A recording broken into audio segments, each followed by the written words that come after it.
Sugar की problem हो या आपको बीपी की प्रॉब्लम हो, ध्यान से दीजिएगा।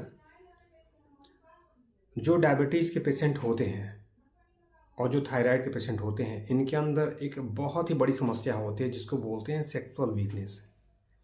जैसे जैसे उम्र बढ़ती है, शुगर इनका कंट्रोल हो चाहे कंट्रोल ना हो, धीरे धीरे करके सेक्सुअल वीकनेस की प्रॉब्लम इनकी बढ़ती चली जाती है।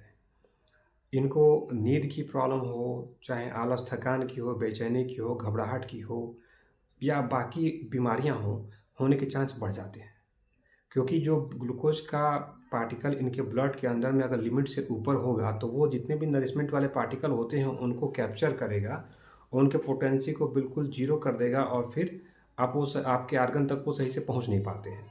और यही होता है, जो टॉक्सिन आपके शरीर में जो बाहर निकलने चाहिए उनको भी वो कैप्चर करता है, शरीर में काफ़ी देर तक रोकता है, तो नरिशमेंट हो नहीं पाता है, चैनल ब्लॉक हो जाते हैं, जिसको हमारे आयुर्वेद में बोलते हैं स्रोतोवरोध होना, यानी वात कफ को डिस्टर्ब होना। तो आपको जब ये प्रॉब्लम हो डायबिटीज़ की तो अलर्ट हो जाएं, इसमें आपको नरिशमेंट की ज़रूरत है, अपने खान पान को बेहतर बनाने की ज़रूरत है, इसको कंट्रोल करने की ज़रूरत है। क्योंकि ऐसा कोई पेशेंट मैंने आज तक नहीं देखा कि जिसको डायबिटीज़ की प्रॉब्लम हो और धीरे धीरे करके उसको अवसाद न हो। अगर नॉर्मल इंसान की तुलना की जाए, उसको 60 साल 65 साल में अगर ये प्रॉब्लम अवसाद की शुरू होती है तो डायबिटीज़ के पेशेंट को 40-45 साल में ही शुरू हो जाती है। तो अगर ऐसी समस्या है, ईडी की प्रॉब्लम हो चाहे पीएमए की प्रॉब्लम हो, तो आप अपना नरिशमेंट के फैक्टर को बढ़ाएं ताकि इस बीमारी को आप दूर कर सकें।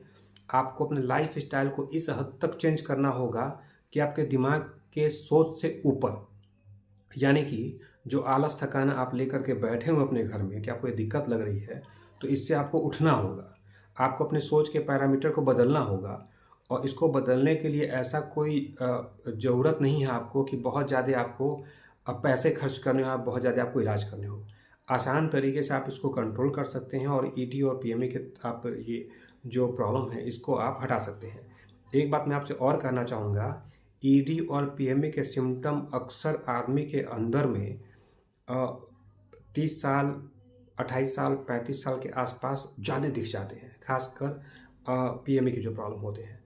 और लगभग मेरे ख्याल से 90% केस में ये प्रॉब्लम इस बात को इंडिकेट करती है कि आपको डायबिटीज़ या थायराइड या कोई हार्मोनल प्रॉब्लम आपको होनी तय है।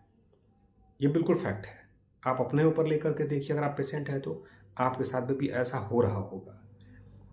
महिलाओं के कंडीशन में क्या होता है कि अक्सर महिलाएं भी इरिटेटिव होती हैं, तो ये सिम्टम भी महिलाओं को 25 साल 30 साल की उम्र में देखने को मिलता है। महिला में एज फैक्टर थोड़ा सा कम होता है, 25 ईयर में आपको देखने को मिल जाएगा एक इरिटेशन। सेक्सुअल एक्साइटमेंट होगा उनको, लेकिन इरिटेशन की जो वैल्यू होती है, नकारने की जो वैल्यू होती है, वो आदमी की अपेक्षा अधिक होती है। ये मैक्सिमम 90% केस आपको मिलते हैं थायराइड में, जिनको थायराइड फ्यूचर में होता है। क्योंकि हर रोग के कुछ सिम्टम होते हैं। रोग होने से पहले आपको कुछ न कुछ प्रभाव छोड़ देता है।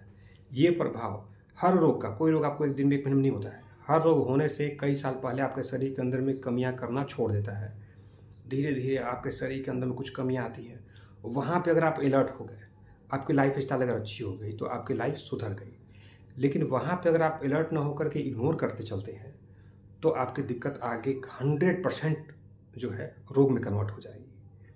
तो महिलाओं के अंदर में भी एक्साइटमेंट की प्रॉब्लम अगर आती है तो आप ये अलर्ट हो जाएं कि थायराइड चाहे शुगर कहीं ना कहीं टारगेट करेगा।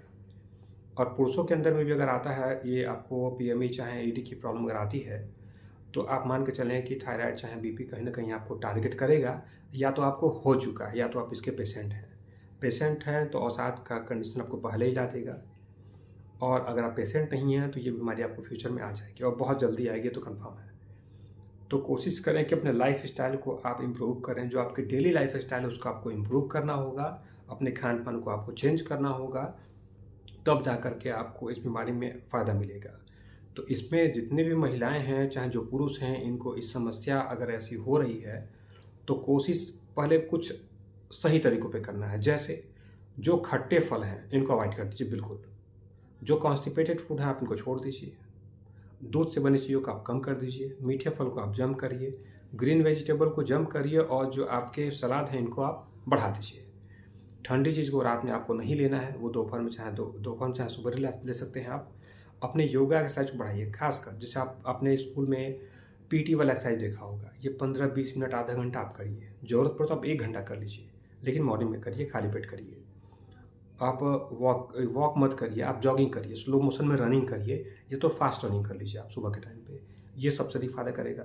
लंबी सांस लेना, प्राणायाम, अनुलोम विलोम इसमें काफ़ी फ़ायदेमंद करता है, जिसका रिजल्ट आपको इमीडिएट मिलता है। आप इसको करना शुरू कर दीजिए। और उससे भी ज़रूरी बात, आपकी नींद परफेक्ट होनी चाहिए। नींद आप सही समय पे लीजिए, रात भर जगिए मत आप, एल्कोहल बंद कर दीजिए, तंबाकू बंद कर दीजिए, सिगरेट बंद कर दीजिए। अगर आप ये चीज़ लेते हैं तो आप कभी ठीक नहीं हो सकते हैं, मेरी गारंटी है। बाकी आपको इसके बारे में जो भी इन्फॉर्मेशन चाहिए, आपको किसी भी बीमारी के बारे में डाइट प्लान या किसी बीमारी के बारे में इन्फॉर्मेशन या किसी बीमारी के बारे में आपको चिकित्सा के लिए, ट्रीटमेंट के लिए कोई आपको सलाह लेनी हो, आप हमारे यहाँ कंसल्ट करें।